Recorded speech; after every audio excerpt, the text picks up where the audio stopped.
खाली खाली अखियों में तू ही बसा था, मन्नत मुराद मेरी तू ही दुआ था। रिश्तों के मान सारे झूठी कहानियां, होती ना आसान रब्बा याद भुलानियां। हो हारा दिल सजना वे, हारा दिल सजना वे, ओ सजना वे।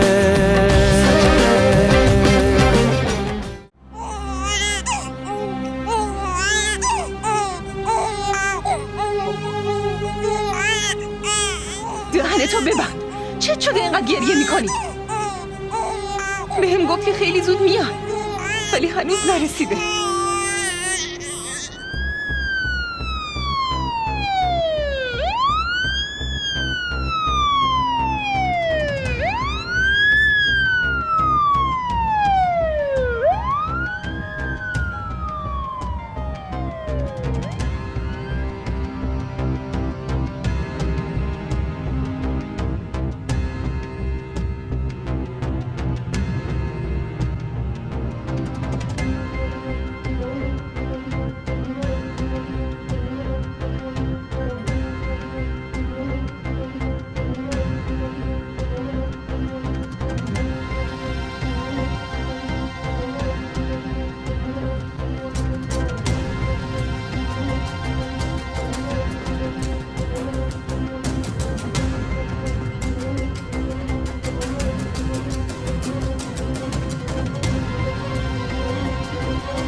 کجا داری میری؟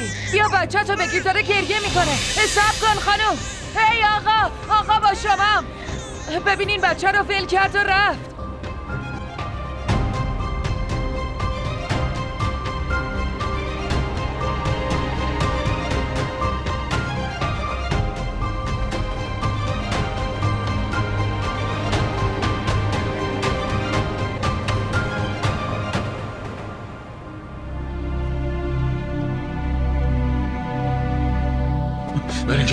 برین کنار. برو. سمی، جناب سرکرد، این پسرم سمیه. سمی پسر قشنگم، پسر عزیزم. وای پسر عزیزم، خدایا شکر. سمی خدایا 1000 بار شکرت، خدایا شکر گذارتم. این پسر منه، پسر عزیزم. عزیزم. ماما دارین راجع به ازدواج کی حرف میزنی؟ دارم راجع به ازدواج خاله فهیمه حرف میزنم. فکر کنم داداش ابرار اومده. من میرم ببینم. ازدواج خاله فهیمه؟ میخواد با کی ازدواج کنه؟ آدم خیلی عجیبیه. سنش اندازه خاله ها و رفتارش شنی دختر است. این مامان منم که خیلی علاقه داره تو کار دیگران دخالت کنی. نایلا، من یه سر برم خونه داداش ابرار، در رو محکم ببند. صدای گریه سمی داره میاد. فقط دعا کن حال بچه خوب باشه، چیزش هم نشده باشه. منم باهاتون بیام. نه تو خونه بمون، درم پشت سرم ببند. به خاله فهیمه نگیم وگرنه پا میشه میاد اینجا. باشه خیلی خوب، حالا بیا در رو ببند.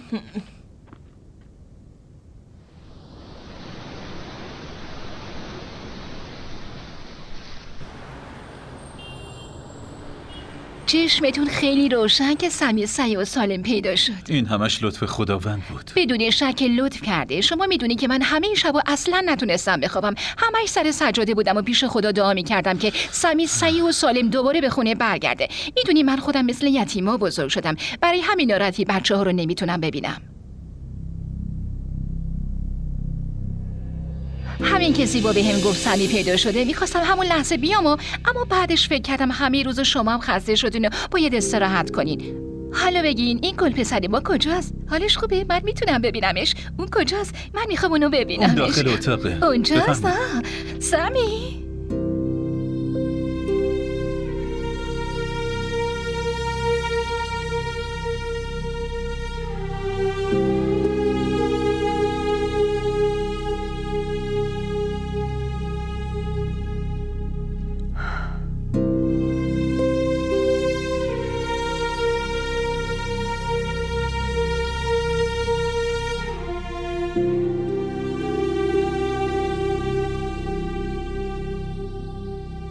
چی شد آبجی؟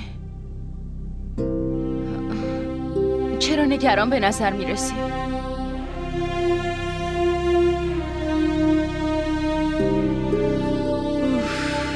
حالا اون برادرت هم برگشته، پس دیگه مشکل چیه؟ چیزی نیست. یاد مامان افتادم بده. تو یادته مامان چطوری ما رو سر صبح بیدار میکرد؟ ما برای اذیت کردنش بالش رو روی گوشمون میذاشتیم، بیدار نمیشدیم.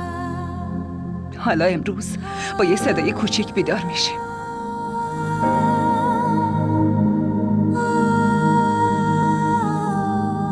میدونی آبجی، گاهی آرزو میکنم کاش مامان بیشتر کنارمون میموند.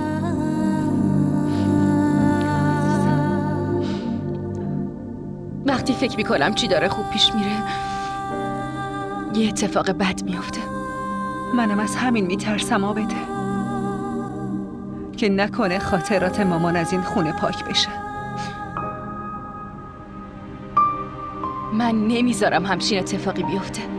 اینجا خونه ی مامانمونه و همچنین ما. آقا ابرار، من سمیع رو معاینه میکنم ببینم جایش زخمی نشده، خدایی نکرده صدمه‌ای ندیده باشه. به هر حال من اینجام و نیازی نیست که شما نگران باشید.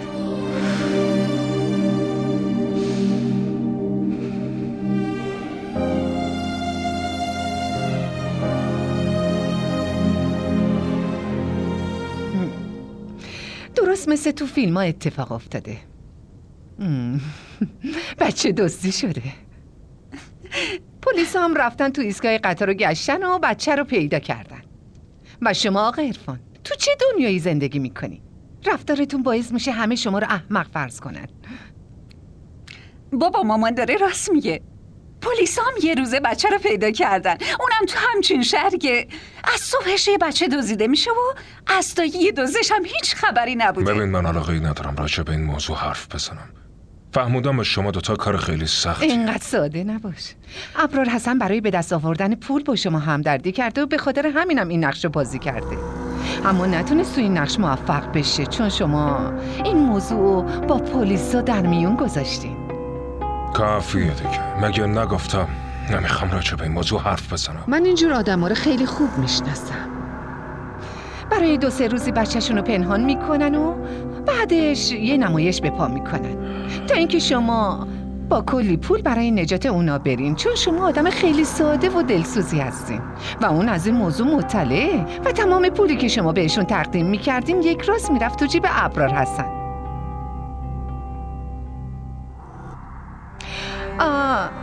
راستی شما گفته بودین که از کارش اخراج شده نه؟ با این شرایط بدی که داره فکرش خیلی خوب کار میکنه. حرف زدن با تو اصلا فایده نداره.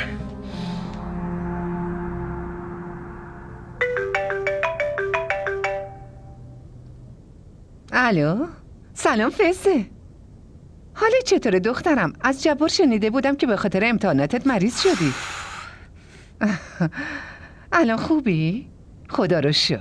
راستی یه چیزی، تو کی میتونی بیای پیشم؟ هفته بعد؟ درسته، ولی یکم زودتر بیا، من خیلی دلتنگتم. باشه عزیزم، میبینمت. خداحافظ. اوف مامان، چه نقشی بازی میکنین؟ راستش تو این دنیا همه دارن نقش بازی میکنن.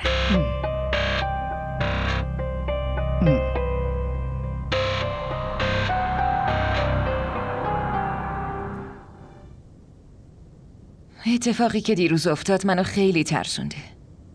باید حواسمون به اینجور آدما خیلی جمع باشه. حتی خود من تا کی باید مراقب سمی باشم؟ دیگه به داییم نمیشه اعتماد کرد. لطفاً دوباره این اشتباهو تکرار نکنین. آبجی زیبا، من با خودم فکر میکنم که سمیعو به یه مرکز مراقبت بفرستم. چطور شده داداش ابرار؟ هیچ تضمینی وجود نداره که اونا بتونن از یه بچه کوچیک به خوبی مراقبت کنن. بچه‌تون تازه یه زندگی جدید به دست آورده. به خاطر زندگی این بچه حتی من حاضرم جونمم بدم. اصلا نیازی نیست که جونتون رو بدین. فقط به این فکر کنید که از این به بعد میتونین براش چی کار کنین. به این دختراتون که من به اندازه یه سر سوزنم امید ندارم. نمیفهمم بعد از افتادن این همه اتفاق چرا هنوزم هیچ حسی ندارن. نمیبینین که چطور خودشون رو توی اتاقشون حبس کردن؟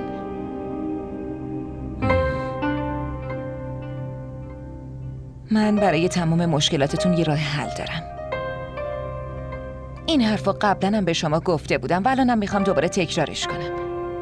باید ازدواج کنیم وگرنه بچه‌تون از دستتون میره.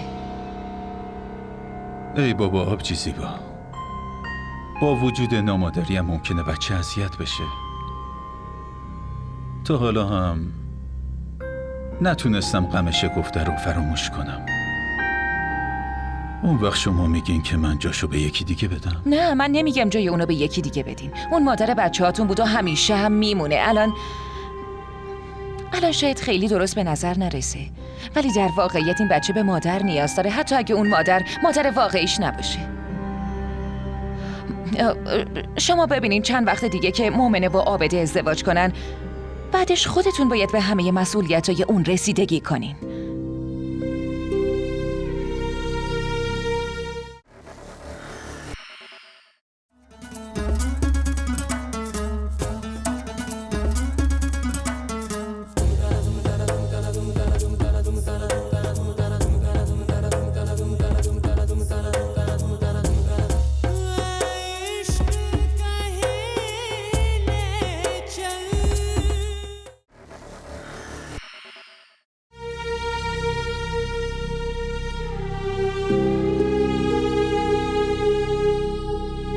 من میدونم که شما از روی دلسوزی و راحتی خودم میگین، اما من 2 دختر جوون دارم. اونا الان باید ازدواج کنن. در ضمن هر دوتاشون به اندازه کافی ازم دلخورن. اگه بخوام راستشو بگم، من حتی از فکر کردن بهشم خجالت میکشم. من دارم از ازدواجتون حرف میزنم و دومین ازدواج گناه محسوب نمیشه اصلا. شما به خاطر دختراتون به این روز افتادین. شما فکر میکنید که من نصیحتشون نکردم؟ اونا دیگه حاضر نیستن با هم حرف بزنن. حتی نمیدونم که چه دشمنی با این بچه دارن. اونا با این بچه دشمنی ندارن. اونا دارن منو تنبیه میکنن. اون وقت به خاطر این تنبیه ها ممکنه بچه‌تون جونشو از دست بده داداش ابرار. حتی مادر اگه نامادری باشه ممکنه بچه رو دعوا کنه، کتک بزنه، ولی حداقل ازش نگهداری میکنه.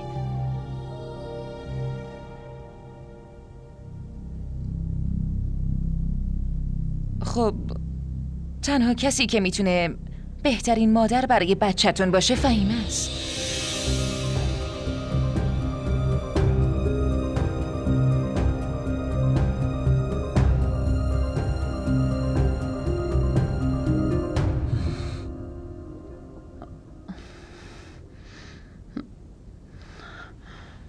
بشین.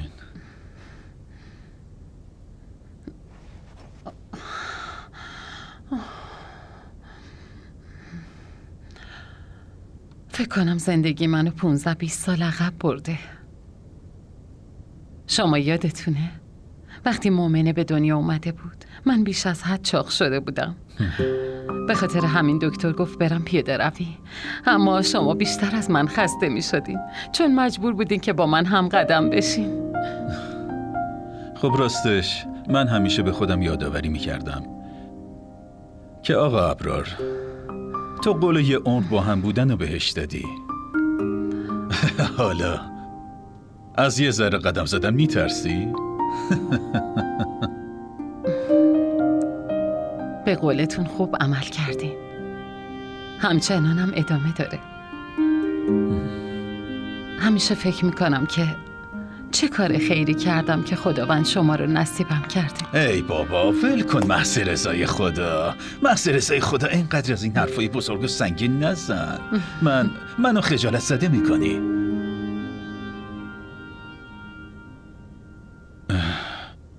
من که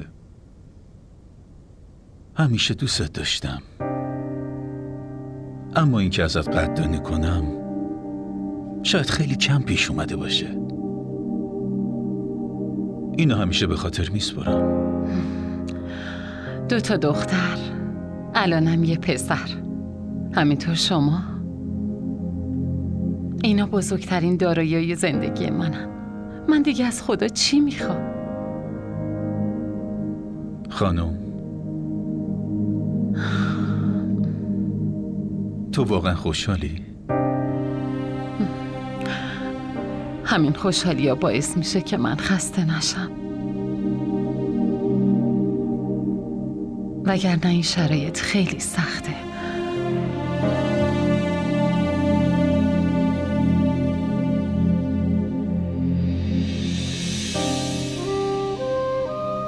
واقعا شرایط خیلی سختیه. منو ببخش شکفته. عشق من جلوی تنها خواستم تسلیم و بازنده شد. اینجا تو خونه تو و با تمام خاطراتت دارم به شریک کردن یکی دیگه فکر میکنم. منو ببخش، لطفاً منو ببخش شکفته، منو ببخش.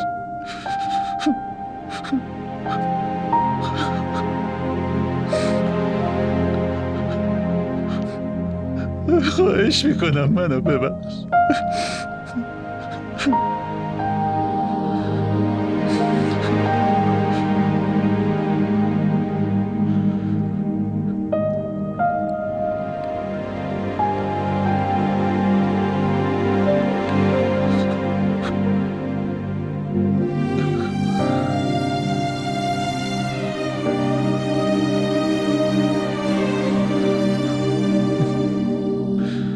من که نمیتونم مامانتو بهت برگردونم، ولی یه خانمی هست که میتونه مثل یه مادر دوستت داشته باشه.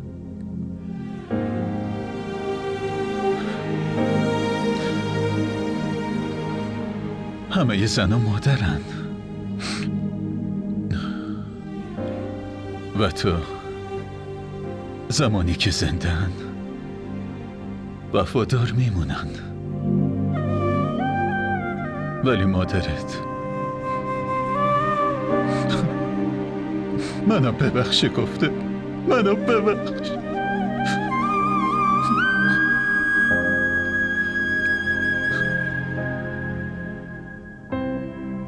طلاتون خیلی خوشگله. شوهرتون هدیه داده؟ نه خیر، مال خودمه. اونا که هیچی برام نفرستادن، ولی همین که اونجا برم همه چی رو به دست میارم. مگه نه؟ فهیمه چقدر خوشگل به نظر میرسی. ماشاءالله، واقعا خیلی ناز شدی. ممنونم. راستی اینو بهم بگو که تونستی با داداشت حرف بزنی؟ آره؟ همه شرطای منو بهش گفتی؟ چون تو الان هرچی که گفت من همون کارو کردم. حالا اونم باید از این به بعد هرچی که من میگم به حرفم گوش کنی. آره من همه چی رو بهش گفتم. اون همه شرایط تو قبول داره. تو قراره تمام عمر باهاش خوشحال زندگی کنی. خب این که خیلی خوب شد، ولی یه چیز دیگه هم هست. من از این میترسم که الان با این سنی که اون داره، میدونی، نکنه همه عمر به یاد همسر مرحومش بیفته. چون اصلا نمیشه به حرف تو اعتماد کرد. تو که چشم بسته به اون اعتماد داری. بگو دیگه. من از اینجور آدمای آروم خیلی میترسم. چرا؟ مگه تو از یه سیاره دیگه ای؟ اینکه چطور دل شوهرتو به دست بیاری رو بلد نیستی؟ از کجا بدونم؟ ولی خب از تو یاد میگیرم. درسته، ولی لباست خیلی زیباست. خوشگله مگه نه؟ آره خیلی خوشگله، خیلی هم زیبا به نظر میرسی.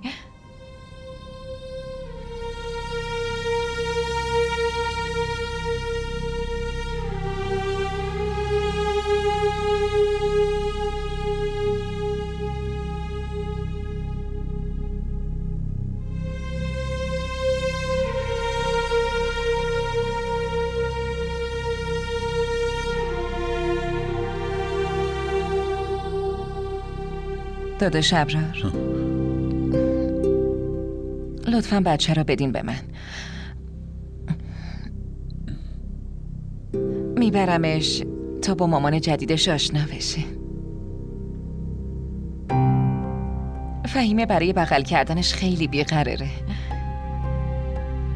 به به خاله، شما که دست منم از پشت بستین ها. از روز اول بچه رو میخواین. ساکت. بابا تو که لاتاریت در اومد.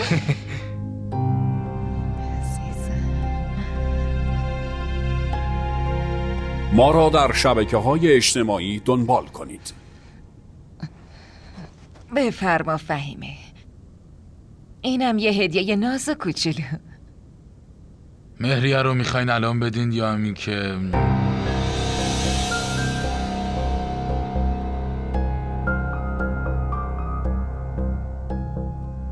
آره همین الان میدم. شما 500,000 تا بنویسین. دیدی فهیمه، من گفته بودم که اینا نجیبن اما فقیر نه. ابرار حسن، پسر حسن سجاد، فهیمه بیگم دختر صابر احمد با حق مهریه معلوم 500,000 روپیه به عقدتون در میاد. آیا قبول میکنید که با ایشون ازدواج کنید؟ بله قبول میکنم. آیا شما قبول میکنید؟ قبول میکنم. آیا شما قبول میکنید؟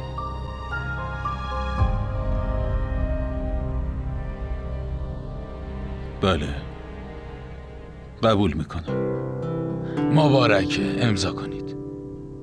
مبارکا باشه خاله.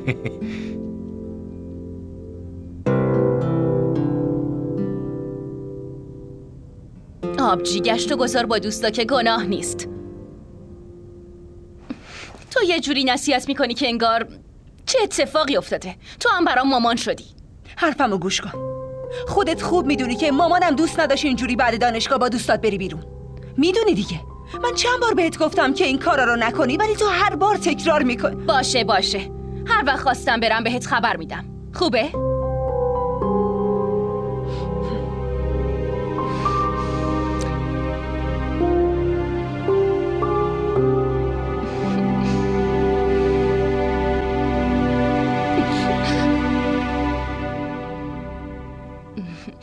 یه چیزی بهت بگم. گوش کن. نگاه کن. ببین چه عکس خوشگلیه. ای بابا عکس منه. ببین دیگه آبجی. ببین دیگه. نگاه کن. این منم. ببین. داری ببین. این دیگه چیه؟ این چه لباس مزخرفیه که پوشیدی؟ این کجاش مزخرفه؟ این چیه؟ آبجی گاهی اوقات آدم این کارا رو میکنه. تو ببین چقدر خوشگل به نظر میرسه. نمیدونم تو کی میخوای عاقل بشی. هر وقت بهت چیزی نشون میدم همین کارو میکنی. خیلی خسته کننده ای. من خسته کننده؟ تو دیگه داری شورشو در میاری. فهمیدی؟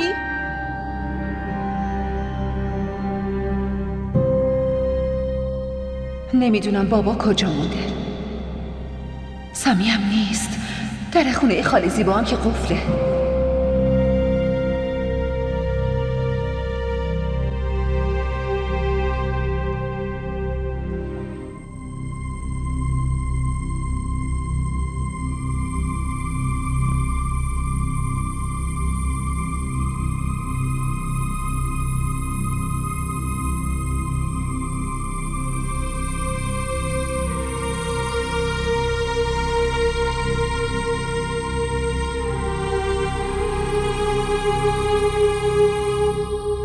بابا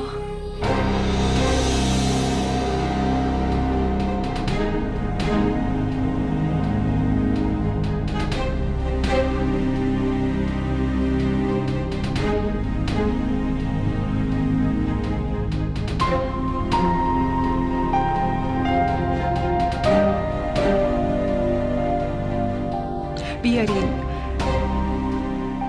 بدینش به من.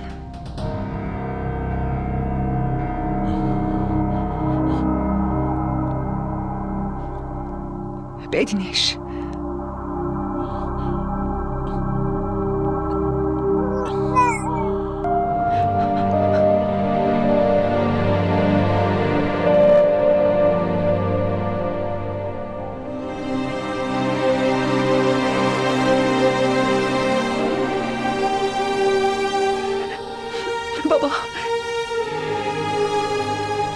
داداش منو کجا برده بودیم؟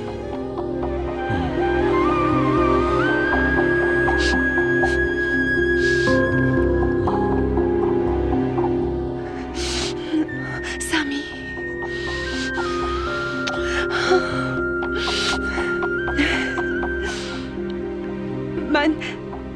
من خواهر بزرگترتم.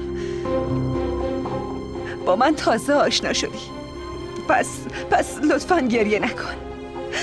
بابا چقدر کوچیکه. ببینین بابا، من امروز غذا درست کردم، گوشت و لوبیا که مامان خیلی دوست داشت. امروز از دانشگاه زود اومدم. از این به بعد من و سمی خونه ایم، کنار هم دیگه. آره سمی.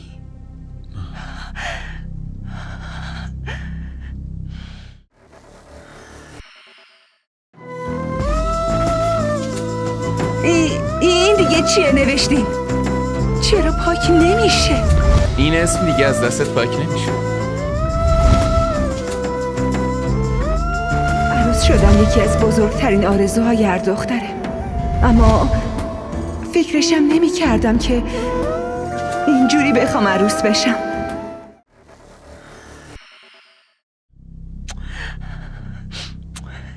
با من دوست میشیم اگه نه؟ ها؟ داره میخنده بابا. حالا بابا میره دفتر و ما دوتا هم با هم خونه ایم. باشه؟ چی شده بابا؟ شما خسته این؟ حتما سمیو برده بودین دکتراره؟ نگران نباشین، از این به بعد خودم میبرمش دکتر. فقط کافیه بهم بگین.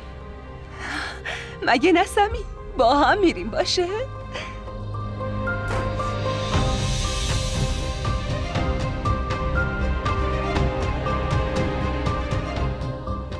شما نگران نباشین، دیگه خیلی شورشو در آورده. من باهاش حرف میزنم، دیگه هم قرار نیست به حرفاش گوش بدم. باشه؟ ما دوتا کنار هم میمونیم. داداش دوست داشتنیم سمی.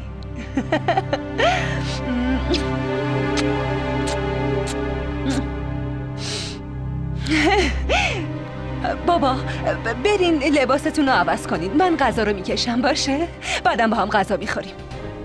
درسته؟ زود باش بریم.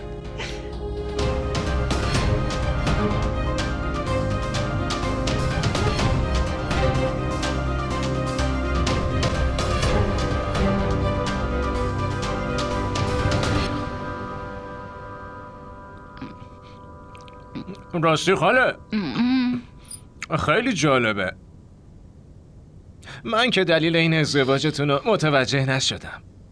وقتی میخواستین بعد ازدواج اینجا بمونین، خب میرفتین پرستار بچه میشدین. اینجوری پولم در میآوردین نه؟ تو خجالت نمیکشی؟ تو چی فکر میکنی که معامله کردم؟ اون بیچاره یه سری مشکلات داشت. به علاوه خیلی دلم برای بچه‌ای میسوخت. هی چی بهت بگم؟ بچه‌ای بدون مادر مثل توپ فوتبال شده بود، گاهی این بر گاهی اون بر. که اینطور؟ ولی این بچه داری فکر کنم خیلی برات سخت باشه. به هر حال هر جور خودت راحتی. راستی کی میری سر خونه زندگیت؟ باید خونه رو به صاحبش هم برگردونیم یا نه؟ وقتی تو از اینجا بری من تو این خونه تنها چی کار کنم؟ بالاخره یه جایی میرم. شایدم دوبه ها؟ آره همین مونده که تو بخوای بری دوبه.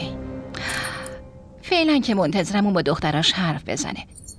منم همینو میخوام که حتما باید با دختراش حرف بزنه، هم خودش خوشحال و هم دختراش خوشحال شن. اون وقت میرم. نمیخوام همه چی خراب شه. اون یه دختر بزرگم داره که فکر میکنم همین روزا عروسیش باشه. آها دختر. خب حالا دختراش چه شکلیه نه؟ خیلی نازو، خیلی خوشگلن. راستش دختر کوچیکه یه خورده زبونش تنده، ولی صورت و قیافه خوبی داره. همین خوش قیافه رو تو برای من جور کن. خواهرزاده خودت هم خوش قیافه است نه؟ دخترها برای این که یک کلمه با هم حرف بزنن میمیرن، ولی قسم میخورم اصلا نگاهشون هم نمیکنم. در موردم کی باهاش حرف میزنی؟ آره. دیگه از این شوخی ها با من نکن. هنوز سر زندگی خودم نرفتم. بیا برای تو سهم بگیرم هان.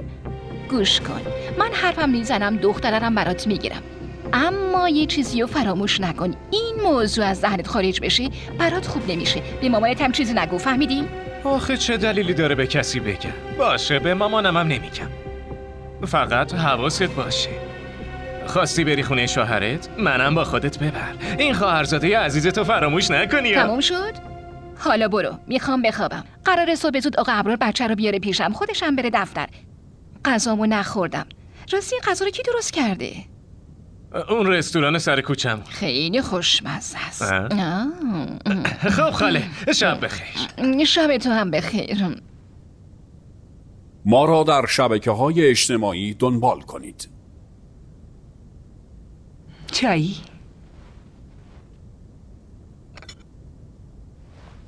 سمی؟ سمی؟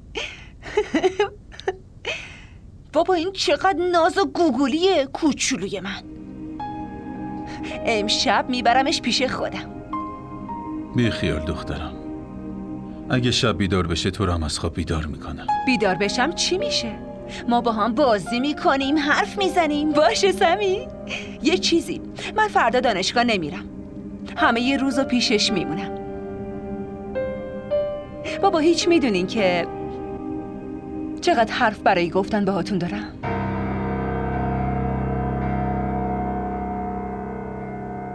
در مورد مامان، در مورد سمی، در مورد من و عابده.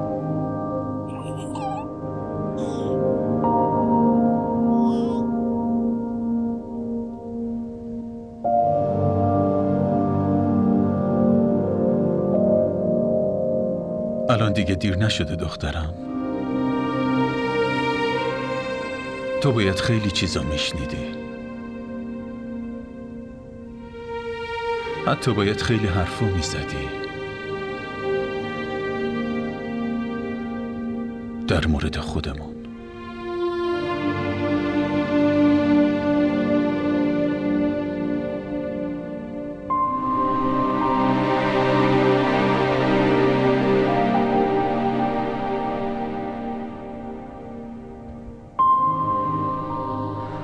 بابا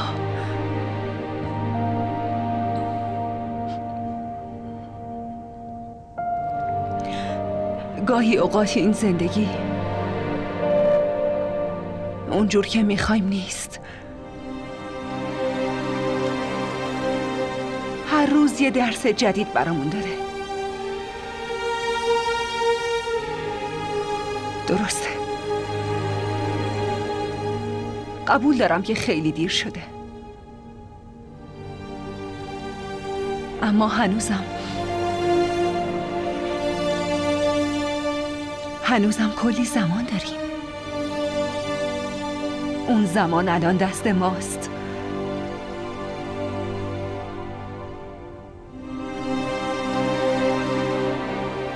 بابا میدونین بعد رفتن مادر زندگی یه آدم چطوری میشه؟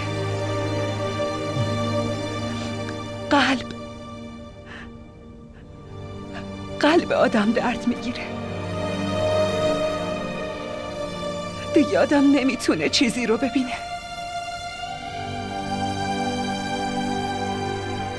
اگه چهره یه مادر رو نبینی، اون وقت همه چی نابود میشه.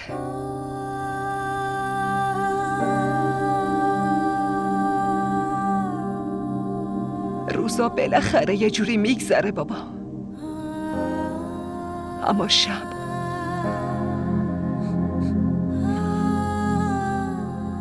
بعد رفتن مامان هر شب یه جوری انگار یه شب تاریک و ترسناکه. همینطوره دخترم. این روزا که بالاخره یه جوری میگذره. ولی امان از شب که اصلا نمیگذره. حتی نفس کشیدنم سخت میشه.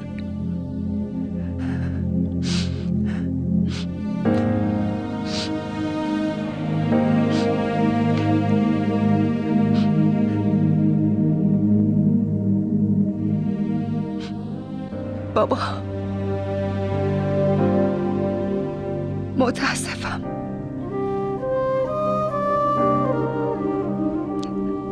من خیلی بدم، نه؟ خیلی احمقم. من باهاتون حرف نزدم. سمیو دوست نداشتم. منو ببخشید بابا. ولی الان بهتون یه قولی میدم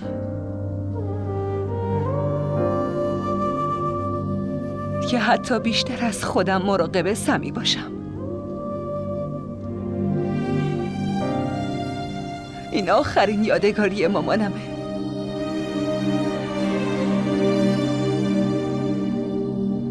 من نمیذارم مثل یه وسیله دست این اون بیفته. فقط همین.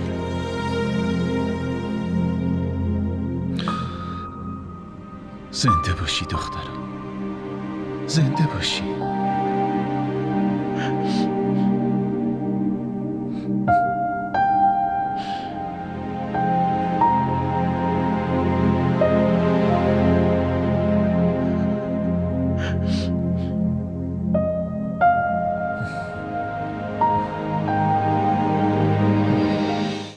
खाली खाली अखियों में तू ही बसा था, मन्नत मुराद मेरी तू ही दुआ था।